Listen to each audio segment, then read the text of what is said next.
ఈ రోజు 11 ఆగస్టు మా ఊరికి వచ్చి చిత్రాలు ఒడ్డు కొలిచడానికి 3 నెలల నుంచి ఎమ్మెల్యే గారు చెప్తాం. ఎమ్మెల్యే తిరుగుతున్నారు. మా ఊర్లో కోటలు 30% కోతలు అయిపోయింది. ఇప్పుడు ఆడుగోడు ఏమీ లేదు.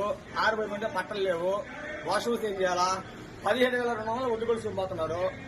ఇప్పుడు మీటింగ్ పెట్టి మళ్ళా శాతం వస్తే కొడతా అంటున్నారు. మాకు అంత సమాధానం ఏంది? 5 నెలల వరకు ఎవరు చేసి ఇప్పుడు ఇంకా అన్ని పూర్తి కాకుండా ఏం చేయాలి మేము? 15,000 రూపాయలు ఉద్యోగం వచ్చి కుర్చీ ఇస్తాడు, ఫ్యాన్ ఇస్తాడు, ఏసీ ఇస్తాడు. మనుటంగా కష్టపడి రైతు మాకేం వీరు ఏ ప్రభుత్వం జబ్బు నుంచి ప్రభుత్వం పరిస్థితి తెలుగుదేశం ఏది వచ్చినా ముంచదే ఎగదిస్తాడు ఎగదీసాడు మాకు ఇలా 10 సంవత్సరం 2,400 రూపాయలు పుట్టాం మేము. ఇప్పుడు 17,000 పుట్టి అమ్ముతున్నాం. 10 సంవత్సరం 4 పుట్లు ఎకరాకైంది. ఇప్పుడు 3 పుట్లు అవుతున్నాయి. ఎకరాకి వచ్చి రైతు 30,000 రూపాయలు లాసిపోయాడు. మాకు ఇచ్చే 4 ఎవరిస్తారు? ఆయన వచ్చి చెప్పాడు. మన మనోహర్ గారు వచ్చి కింద 300 కాస్తామని కోటమే